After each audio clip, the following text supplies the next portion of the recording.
the start was very fitting for even what we're going to be talking about today. But it's great to see you all, as I mentioned before. So the title of the event today is called The Power of Perspective. A really interesting title, actually.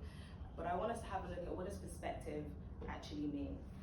So what is perspective? There are various definitions or ways to describe perspective, but in simple form, it means a point of view, or in other words, a mental point of view.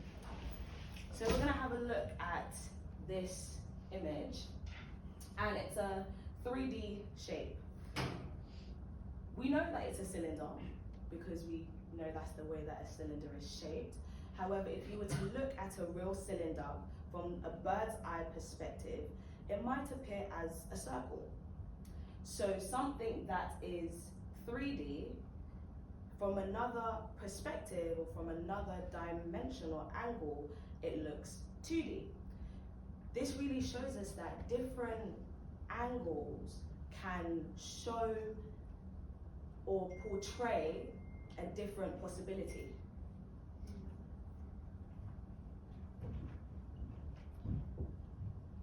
So, I want us to really understand this thing. And so one of the things that help us to further look at perspective is this quote by Steve DeShanza. And it says, where you stand determines what you see and what you do not see.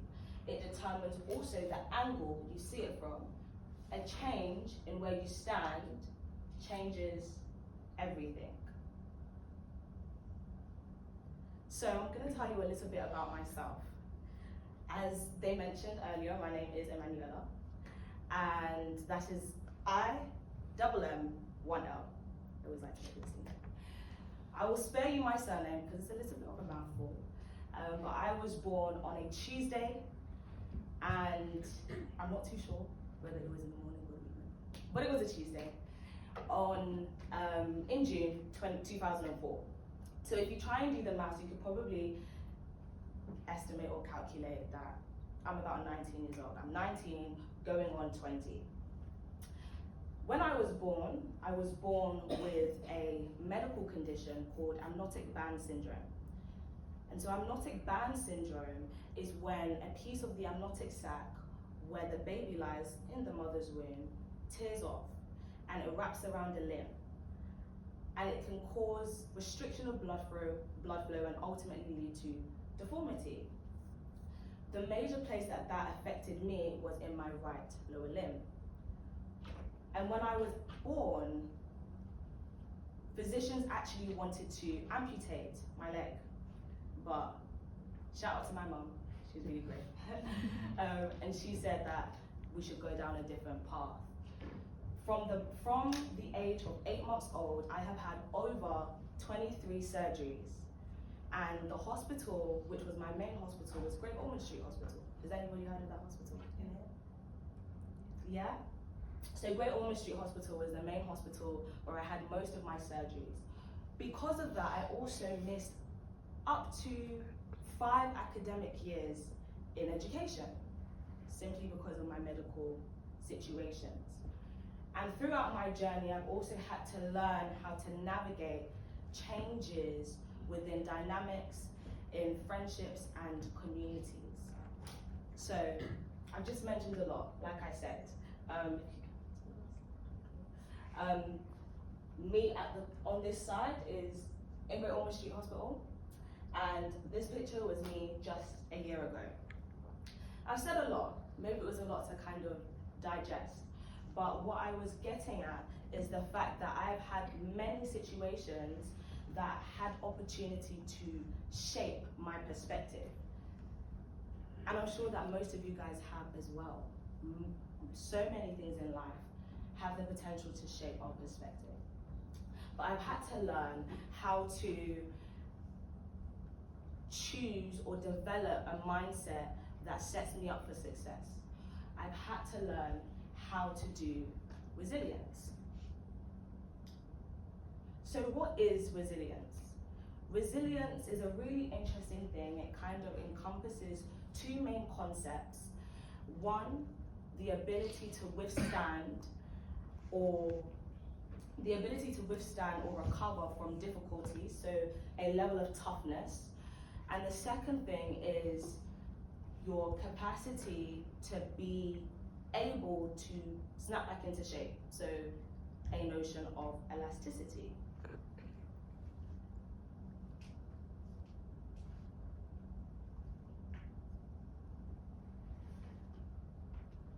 So that is resilience in essence. There's something that I really would like us to have a look at.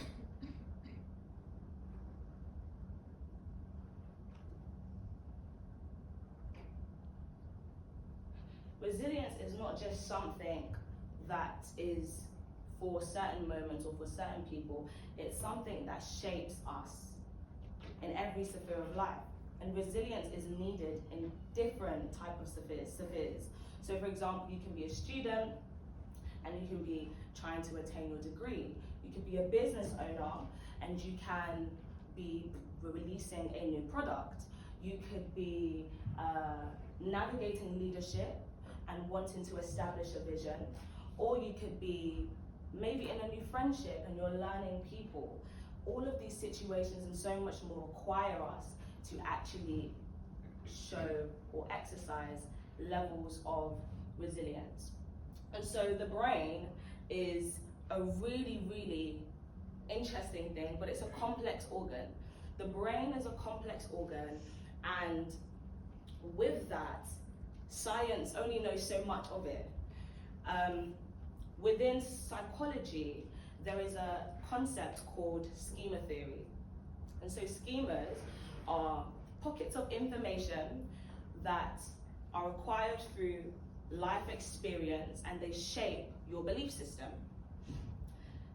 But you can have negative and positive schemas.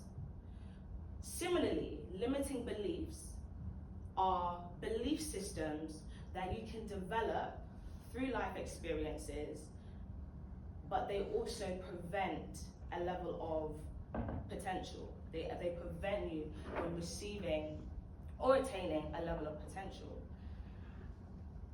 This can happen because you subscribe to a notion or a narrative that is false. So,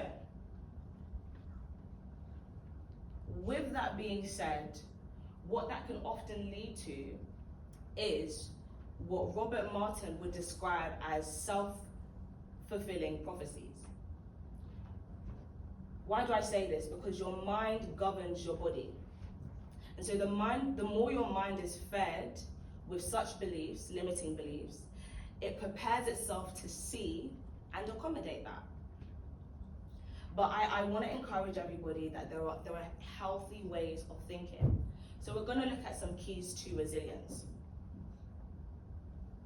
1, be comfortable with the uncomfortable. I know that sounds very vague and very broad, but as humans, our natural instinct is to want to leverage a level of control. Simply because from evolutionary standpoints, we're wired to protect ourselves for survival.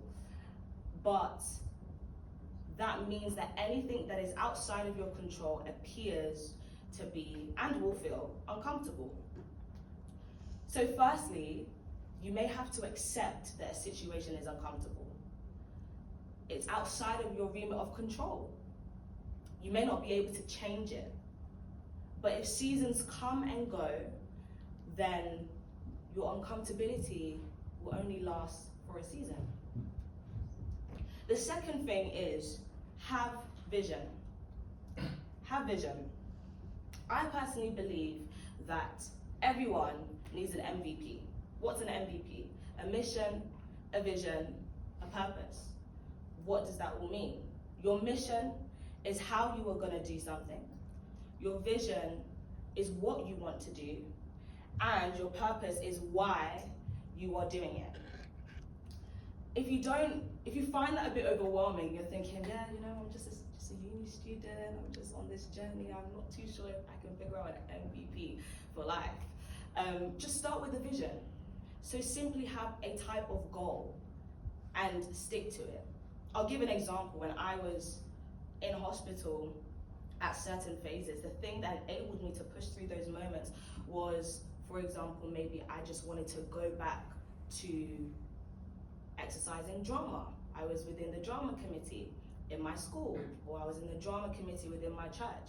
And so the motivation for persevering through that difficulty was that I just wanted to go back and do drama again. That's a vision. Another vision might be that, for me, for example, I really wanted to go into the medical field and give back to the community that had given so much to me. So that was something that anchored me in education amidst all of the difficulties. The next one is use your imagination. Use your imagination. This connotes the idea that despite what you can currently see, you can dare to imagine a different reality. If you can imagine the worst of something, then you can imagine the best of something. And so it's important to be able to have vision. You need to use your imagination. The next one is dare to believe it. So cool, you've got your vision, you're using your imagination, you're envisioning what could be possible for you, but now you have to dare to believe it. You have to have courage. You have to have courage to actually see that which you desire to see fulfilled. So Thomas Edison would say, Thomas Edison made the light bulb, but you can imagine in that time, he had to actually genuinely believe that he could make such a discovery. Otherwise, we wouldn't see a light bulb as an invention. Einstein would say that you only fail if you stop trying. So dare to believe. And the last one is meditate on it. Meditate on it. What do I mean by this? I don't just mean mindfulness, but I mean when you find your vision, when you find positive beliefs, tell yourself it over and over again. Ponder upon it. Some people don't realize that you can actually unconsciously meditate when you worry. You are constantly replaying a narrative in your mind. You are constantly thinking about a specific thing. And you begin to meditate on it, and you begin to allow your mind to build systems around that ideology. But if you can meditate when you worry, then you can consciously meditate on positive possibilities, not just negative probabilities. So you can't change your past, but your past can truly inform your future. Your perspective will dictate whether or not it's for your good or against you. You either choose to see it as a stepping stone or a cap. So I want everybody to just take a moment to close your eyes. Just all close your eyes. And imagine the type of person you would be if your limiting beliefs no longer dictated your decision making. Who would that person be? What would that person achieve? Miles Monroe says that the graveyard is the richest place on the surface of the earth because you will see the books that were not published, the ideas that were not harnessed, the songs that were not sung, and the drama pieces that were never acted. And I'll go on to say that you'll see the businesses that were never started, the stories never shared, and the impact that was never made. You can open your eyes. I'll end with this.